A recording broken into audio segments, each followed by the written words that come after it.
কিছু অনুভূতি আছে যেগুলো প্রকাশ করা যায় না, তবু মন থেকে মনকে ছুঁয়ে যায় নিঃশব্দে। একটা গোলাপ, একটা ছোট চিরকুট, আর অগোচরে কাঁপতে থাকা দুটো হৃদয়। কখনো কখনো এতেই গল্প বদলে যায়। হ্যালো বন্ধুরা, আমি রোকসানা, আর তোমরা আছো তোমাদের ভালোবাসার গল্পঘর রোকসানাস লাইফ ক্যানভাসে। আজ শোনাবো সালমা চৌধুরী লেখা আমৃত্যু ভালোবাসি তোকে উপন্যাসের 23তম পর্ব। চলো হৃদয়ের দরজাটা একটু খুলে দিই। শুরু করি আজকের অধ্যায়। পর্ব নাম্বার 23। মেঘ চলে যাওয়ার পর আবির পাশ থেকে ফোন নিয়ে মেঘকে হাইড করে ফেসবুকে পোস্ট দিয়েছে, ভালোবাসি তোকে সেই পুরনো অনুভবে, এ মনের জগতে রাজকুমারী শুধু তুই। কেটে গেল আবিরের নির্ঘুম রাত। তবে এই রাত কষ্টের নয়, কাউকে মিস করার তীব্র অনুভূতি সারা রাত ঘুমাতে দেয়নি আবিরকে। শুক্রবার 10টার পর আবির ঘুম থেকে উঠে ফ্রেশ হয়ে বেরিয়ে গেছে বাসা থেকে। ঘণ্টাখানেক পর মেঘ সোফায় বসে টিভি দেখছিল। আবির সাদা রঙের শর্ট হাতার টি শার্ট পরেছে। শক্তপোক্ত বাহুতে টি শার্টের হাতাটা টাইট হয়ে আছে। চুলদারি ছোট করে কেটে সুন্দর একটা হেয়ার স্টাইলও করেছেন। চোখে সানগ্লাস দিয়ে ড্যাশিং লুকে বাসায় ঢুকছে। মেঘের চোখ দরজার দিকে পড়তেই আবির ভাইকে দেখে বিস্ময়কর চোখে তাকিয়ে আকস্মিক বলে উঠল, হায় মে মার যাউঙ্গা। আবির কাছাকাছি এসে সানগ্লাস খুলে মেঘের দিকে তাকিয়ে দুবার ভ্রু নাচালো। সঙ্গে সঙ্গে মেঘ ফিক করে হেসে উঠল। হাসির দরুন মেঘের গালে থাকা বিউটি স্পটটা স্পষ্ট প্রতীয়মান হচ্ছে। আবির দৃষ্টি সরিয়ে নিজের রুমে চলে গেছে। আবির ভাইকে দেখার পর আর টিভি দেখতে ইচ্ছে হচ্ছে না মেঘের। তারপরও কিছুক্ষণ টিভির দিকে চেয়ে রইল। কিছুক্ষণ পর উঠে রুমের দিকে যেতে নিলে আবারও আবির ভাইকে দেখতে পেল। পেস্ট রঙের একটা পাঞ্জাবি, মাথায় টুপি দিয়ে নিজের রুম থেকে বের হচ্ছে নামাজে যাওয়ার জন্য। মেঘ ঠায় দাঁড়িয়ে তাকিয়ে রইল আবির ভাইয়ের পানে। দৃষ্টি যেন সরছেই না। আবির মেঘের কাছাকাছি এসে মেঘের চোখের দিকে তাকিয়ে থমথমে কণ্ঠে শুধালো, এখন ভালো লাগছে তো? মেঘ ওপর নিচ মাথা নেড়ে চিবুক নামিয়ে বিড়বিড় করে বলল, ফিদা। মেঘ বিড়বিড় করে বলল, আবির শব্দটা স্পষ্ট শুনেছে। আবির মুচকি হেসে সাহসে স্বাভাবিক কণ্ঠে বলল, আমার রুমে টেবিলের উপর তোর জন্য গিফট রাখা আছে, দেখিস পছন্দ হয় কিনা। আবির দীর্ঘ পায়ে সিঁড়ি দিয়ে নেমে বেরিয়ে যাচ্ছে মেন গেট পেরিয়ে। অষ্টাদশী অপলক দৃষ্টিতে তাকিয়ে আছে রাজপুত্রের গমন পথে। অধরের কোণে মৃদু হাসিটা এখনও লেগে আছে। কয়েক মুহূর্ত পর আবিরের রুম থেকে নিজের জন্য রাখা গিফটটা নিয়ে নিজের রুমে চলে এসেছে। একটা ছোট বক্স, সাথে একটা বড় বক্স। ছোট একটা চিরকুটও আছে। সংকল্প, শক্তি, সাহস এবং আত্মবিশ্বাসের সাথে জীবনের প্রতিটা চ্যালেঞ্জের মুখোমুখি হতে হবে। অনেক অনেক শুভকামনা রইল তোর জন্য। অভিনন্দন ডিয়ার স্প্যারো। কয়েকবার চিরকুটটা পড়ে মেঘ শুধু স্প্যারো লেখাটার দিকে চেয়ে আছে। আবির ভাই যে স্পেশাল কোনো নামে মেঘকে সম্বোধন করেছেন তা দেখেই মেঘ খুশিতে আত্মহারা হয়ে গেছে। ছোট বক্সের র্যাপিং সরাতেই চোখে পড়ল লাল রঙের একটা সুন্দর বক্স। সচরাচর গোল্ডের জিনিসপত্রের ক্ষেত্রে এগুলো বেশি থাকে। বক্স খুলতেই চোখে পড়ে সুন্দর ডিজাইনের একটা গোল্ডের ব্রেসলেট। মেঘ আশ্চর্য নয়নে তাকিয়ে আছে ব্রেসলেটের দিকে। মেঘের সকল অপূর্ণ ইচ্ছে আবির ভাই যেন ধীরে ধীরে পূরণ করেই যাচ্ছে। আইফোন, ল্যাপটপ, নূপুর, বাইকে ঘোরা থেকে শুরু করে ছোট বড় কত কত ইচ্ছে পূরণ করতেই যেন মেঘের জীবনে আবির ভাইয়ের আগমন ঘটেছে। ব্রেসলেট হাতে নিয়ে ঘুরে ঘুরে দেখছে। ফোন নিয়ে কয়েকটা ছবিও তুলেছে। তারপর বড় বক্সটা খুলতেই দ্বিতীয়বারের মতো বড়সড় শক্ট খেলো। 10 কালারের 2 সেট করে মোট 20 ডজন কাচের রেশমি চুড়ি বক্সে জল করছে, সাথে অনেকগুলো আংটি।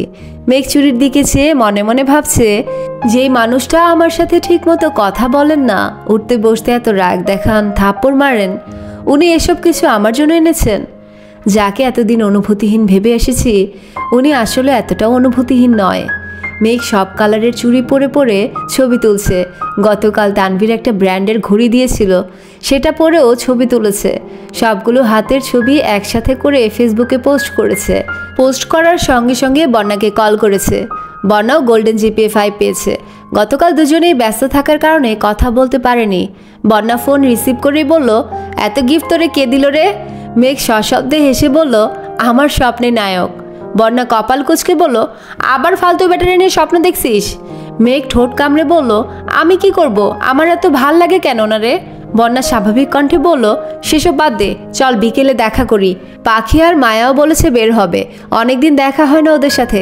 রেজাল্টের খুশিতে একটু আড্ডাও দেওয়া যাবে, আসবি? মেঘ একটু ভেবে বলল, ঠিক আছে। আবির নামাজ থেকে এসে সকাল আর দুপুরের খাবার একবারে খেয়ে বেরিয়ে পড়েছে। আবির বের হওয়ার কিছুক্ষণ পরই মেঘ নিচে নেমেছে। হালিমা খানকে জড়িয়ে ধরে আহ্লাদি স্বরে বলছে, আম্মু একটু ঘুরতে যাই। হালিমা খান মেয়ের দিকে না তাকিয়ে বললেন, আমাকে বলছিস কেন? আমি অনুমতি দেওয়ার কে? তোর ভাইরা আছে, বাপ চাচা আছে, তাদের থেকে অনুমতি নিয়ে যা। মেঘ হাসছে আর বলছে, তুমি বললেই হবে, আর কেউ তো বাসায় নেই, বন্যা পাখি আর মায়াও আসবে, যাই না প্লিজ। হালিমা খান চিন্তিত স্বরে বললেন, যাবি যা, কিন্তু বেশি দূর যাস নে, আর ড্রাইভারকে বল দিয়ে আসতে।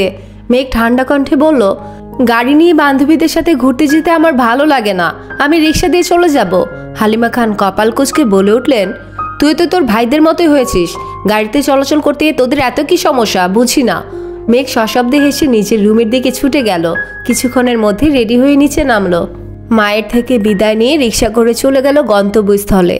ওরা তিনজন আগেই চলে এসেছে। ইচ্ছে মতো ফুচকা খেয়ে কাছে একটা ফাঁকা মাঠে চার বান্ধবী বসেছে আড্ডা দিতে। পড়াশোনা, পরিবারের কথার শেষে প্রেমের টপিক উঠল। পাখির বিয়ে ঠিকঠাক, অ্যাডমিশন টেস্টের পরেই খালাতো ভাইয়ের সাথে বিয়ে। এদিকে মায়েরও বয়ফ্রেন্ড আছে, জগন্নাথ বিশ্ববিদ্যালয়ে পড়ে, তাই মায়া মনে প্রাণে চেষ্টা করছে যেন জগন্নাথ বিশ্ববিদ্যালয়ে চান্স পেতে পারে। ধীরে ধীরে আবির ভাইয়ের কথা উঠল। মেঘ অবলীলায় আবির ভাইয়ের প্রতি নিজের অনুভূতি প্রকাশ করলো। সব কিছু শুনে মায়া আকস্মিক বলে উঠল, আমার কাছে একটা প্ল্যান আছে।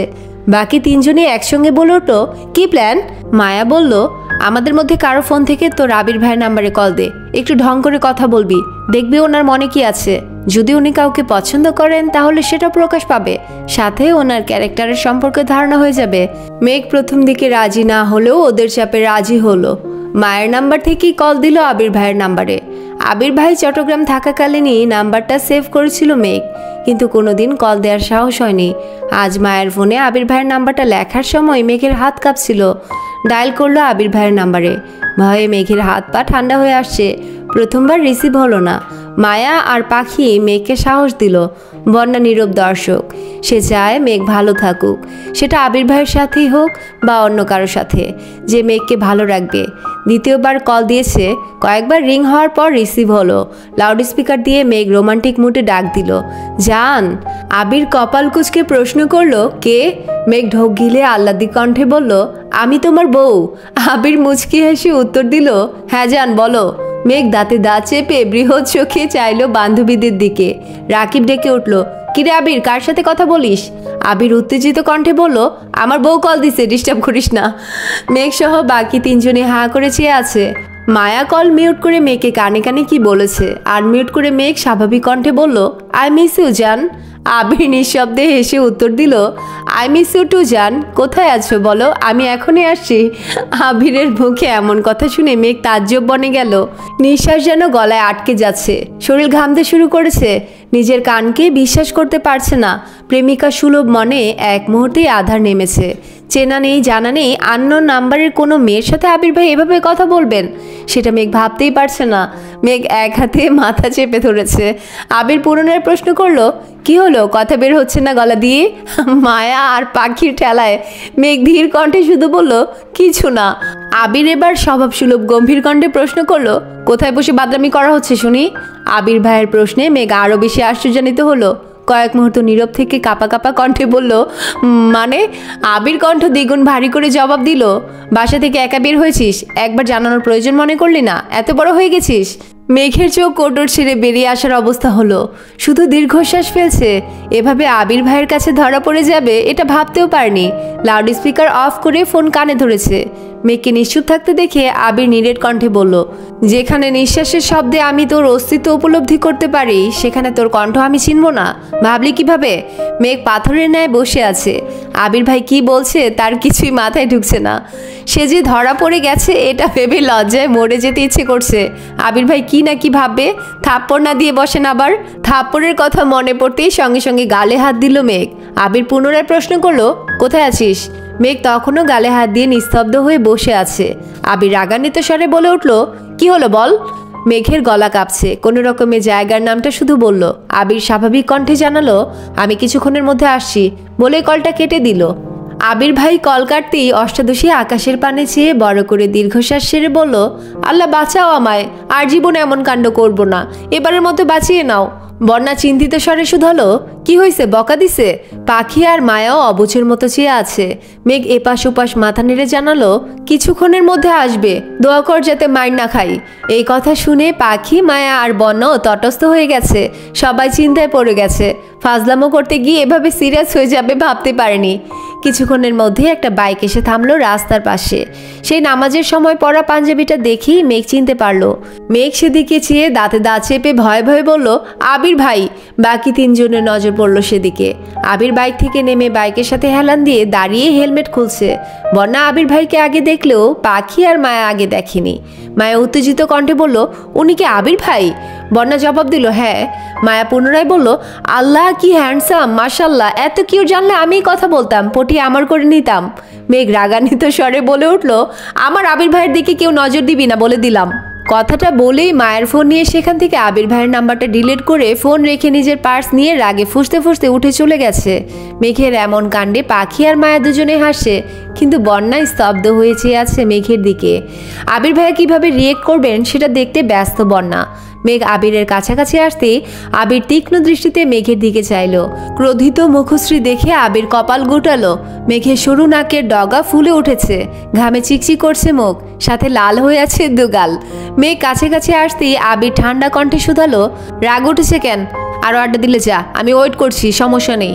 মেঘ রাগে ফুঁসতে ফুঁসতে উত্তর দিল, আড্ডা দিব না, চলে যাব। আবির চিন্তিত স্বরে বলল, কি হয়েছে, কে কি বলেছে? মেঘ মনে মনে বলছে, আপনার উপর কার নজর আমি সহ্য করতে পারবো না। আবির ঠান্ডা কণ্ঠে শুধালো, চলে যাবি? মেঘ উপর নিচ মাথা নাড়ালো।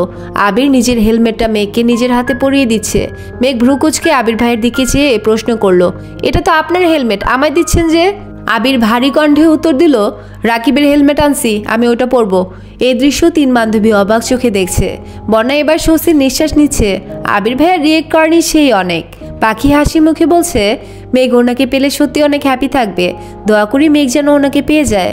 মায়াও সঙ্গে সঙ্গে তাল মেলালো। কয়েক মুহূর্ত পর আবির বাইক স্টার্ট দিয়ে চলে গেল।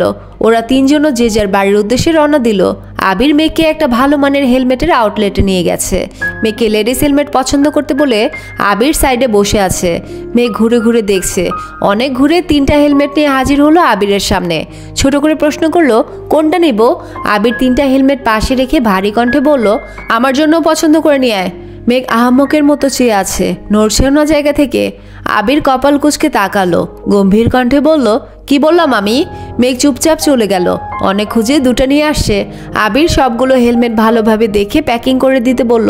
মেঘ বিস্ময় চোখে চেয়ে কোমল কণ্ঠে বলল, এত হেলমেট নিয়ে কি করবেন? হেলমেট তো একটা হলেই হয়। আবির চোখ রাঙিয়ে মেঘের দিকে চাইল। মেঘ সঙ্গে সঙ্গে চিবুক নামালো গলায়।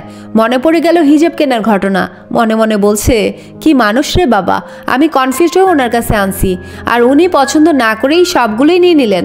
আমি যদি জানতাম উনি 5টাই নিয়ে নেবেন, তাহলে আমি 2টা হেলমেটই বেছে নিয়ে আসতাম। হেলমেট কিনে বের হয়ে আবির ভারী কণ্ঠে শুধালো, কাচি খাবি? মেঘ স্বাভাবিক কণ্ঠে উত্তর দিল, হাবি যাবি অনেক কিছু খেয়েছি, এখন আর কিছু খেতে ইচ্ছে করছে না। আবিরও আর কথা বাড়লো না। মেঘকে বাসার সামনে নামিয়ে নিজের মতো চলে গেছে। মেঘ হেলমেটগুলো আবির ভাইয়ের রুমে রেখে নিজের রুমে এসে রেস্ট নিয়ে পড়তে বসেছে। বেশ কিছুদিন চলে গেছে। মেঘের পড়াশোনার চাপ বেড়েছে। বিভিন্ন বিশ্ববিদ্যালয়ের আবেদন ছাড়ছে। ভর্তি পরীক্ষা ঘনিয়ে আসছে। পড়াশোনার ব্যস্ততার মাঝেও রোজ নিয়ম করে আবির ভাই অফিসে যাওয়ার সময় এবং রাতে ফেরার সময় ব্যালকনিতে দাঁড়িয়ে দেখে। আবির অফিসের কাজে ব্যস্ত হয়ে পড়েছে, চারিদিক সামলাতে যথারীতি হিমশিম খাচ্ছে। একদিন মেঘের কাচ্চি খেতে খুব ইচ্ছে করছে।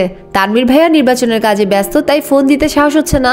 মিমের কাছে গিয়ে বলাতে মিম সঙ্গে সঙ্গে বলে উঠল, ভাইয়াকে বলো নিয়ে আসতে। মেঘ ঢোক গিলে বলল, আমি বলতে পারবো না, তুই কল দিয়ে বল। মিম ভয়ে ভয়ে জানালো, আমি বলবো। মিম টেলিফোন থেকে আবিরকে কল দিল। আবির রিসিভ করতেই মিম বলল, আসসালামু আলাইকুম ভাইয়া। আবির স্বাভাবিক কণ্ঠে উত্তর দিল, ওয়ালাইকুম আসসালাম, কিছু বলবি? মিম আকস্মিক বলে উঠল, আপুর কাচ্চি খেতে ইচ্ছে করছে।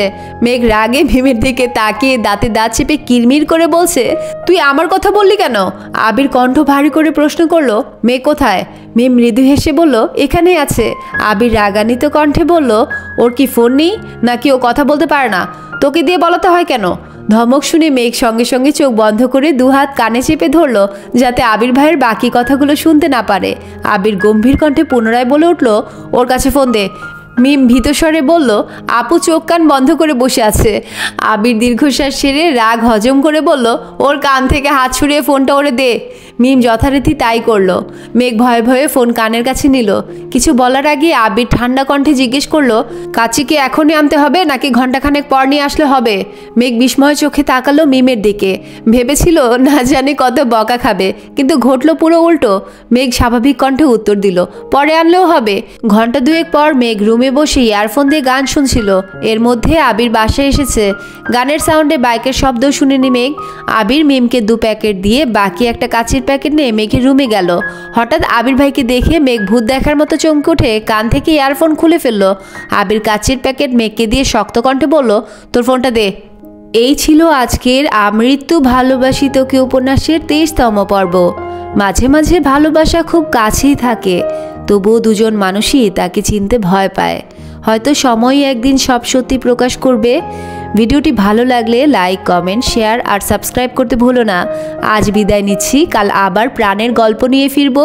ততক্ষণ ভালো থেকো, সুস্থ থেকো, গল্পে থেকো। আল্লাহ হাফিজ।